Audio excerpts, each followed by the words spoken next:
مسجد اقصی کے بارے میں بہت عجیب عجیب باتیں لوگ شیئر کر رہے ہیں، اور ہماری لا علمی ایسی ہے کہ ہم ان غلط باتوں کو صحیح سمجھ رہے ہیں اور صحیح باتوں کو غلط سمجھ رہے ہیں۔ اصل بات یہ ہے کہ ہم جب اسلامی شاعر سے دور ہو گئے، ہمیں اپنے اسلام کا، قبلہ اول کا اور ان سب چیزوں کا پتہ ہی نہیں ہے، تو پھر ظاہری بات ہے جو بھی غیر مسلم سازش کریں گے ہم تو پھنسیں گے ہی پھنسیں گے۔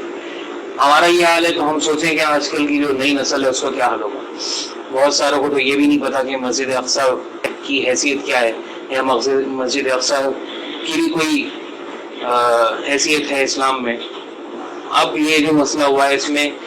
چند نوجوانوں کو پتہ لگنا شروع ہوا ہے، نہیں تو اکثروں کو تو پتہ ہی نہیں تھا کہ مسجد اقصی بھی کوئی اسلام کے اہم شعائر میں سے ہے۔ بات یہ ہے کہ مسجد اقصی دنیا میں تعمیر ہونے والی دوسری مسجد ہے۔ جب بیت اللہ تعمیر ہوا، ابراہیم علیہ السلام اور اسماعیل علیہ السلام نے بیت اللہ تعمیر کیا، تو اس کے 40 سال کے بعد یعقوب علیہ السلام نے مسجد اقصی تعمیر کی، اور مسجد بہت چھوٹی سی تھی، اور جو یعقوب علیہ السلام نے تعمیر کی کافی چھوٹی مسجد تھی وہ۔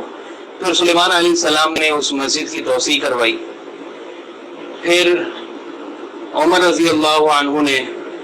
جب اس کے بعد تاریخ کافی لمبی ہے، مختصراً یہ کہ جب عمر رضی اللہ عنہ بیت المقدس فتح کرنے کے لیے گئے تو ان کے حوالے چابیاں بغیر جنگ کے کر دی گئیں ان کی علامات دیکھ کر۔ پھر اس کے بعد انہوں نے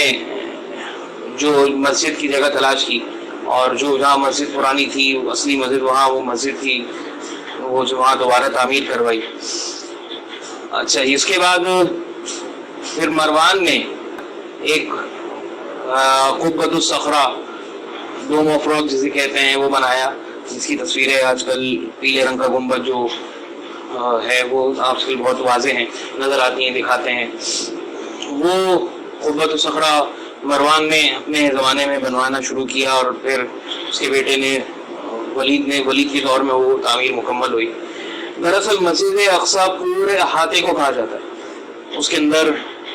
مسجد بھی آتی ہے، اس کے اندر قبۃ الصخرہ بھی آتا ہے، اس کے اندر پانی کی سبیلیں بھی آتی ہیں، وضو خانہ بھی آتا ہے، اس کے اندر صحن بھی آتا ہے اس کے اندر، اور اس کے اندر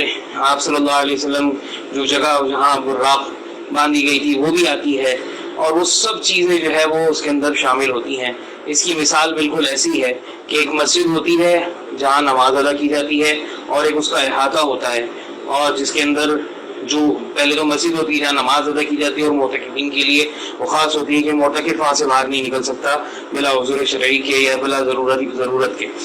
پھر اس کے بعد آتی ہے جگہ جہاں پر ایک صحن ہوتا ہے باہر، جہاں اکثر گرمیوں میں نمازیں پڑھی جاتی ہیں۔ پھر اس کے بعد ایک جگہ آتی ہے وضو خانہ ہوتا ہے اس کے اندر، اور اس کے بعد بعض مساجد میں کوئی چھوٹا موٹا باغیچہ بنا ہوا ہوتا ہے۔ پھر اس کے بعد راستے وغیرہ ہوتے ہیں مسجد کے اندر کے ہی، اور ایک احاطہ بنا ہوا ہوتا ہے، یہ سب چیزیں اسی کے اندر ہوتی ہیں۔ اب کوئی آگے کہے کہ جی یہ جو صرف یہاں جہاں اندرونی ہال ہے مسجد کا بس یہی ہے، باہر سارا کچھ میں مسجد نہیں، ہم یہاں جو بھی چاہے کرتے رہیں، تو ہر آدمی کہے گا بے وقوف ہو، مسجد کے دروازے میں داخل ہونے کے بعد یہ سب مسجد کا حصہ ہے، اور یہ سب مسجد کے ساتھ اس کے تابع ہے ساری چیزیں۔ یہ تھوڑی ہے کہ جو صرف جو اندر کا حصہ ہے وہی مسجد ہے، باقی مسجد نہیں ہے۔ ایسی بات کہنا بالکل غلط ہے۔ مسجد اقصی پوری 4 دیواری اور سب کچھ اس کے اندر جو ہے وہ سب کو کہا جاتا ہے، اور وہ سارا کا سارا مقدس ہے، وہ ساری کی ساری جگہ محترم ہے، ہمارے نزدیک و شاعر اسلام میں داخل ہے۔ اب اگر کل کو کوئی کافر آ کے کہتا ہے کہ جی یا اسرائیل کہتا ہے کہ جی ہمیں قبۃ الصخرہ کو گرا دیتے ہیں، یہ اتنا حصہ میں دے دو، آگے مسجد تم لے لو، پھر کیا کہیں گے ہم؟ تو یہ خوش ہوں گے کہ جی مسجد تو بچ گئی ہماری۔ بھائی مسجد صرف وہ تھوڑی ہے، وہ مسجد نماز کی جگہ ہے صرف، اس کے علاوہ ساری مسجد اقصی کے اندر اور بیت المقدس میں شمار ہوتا ہے۔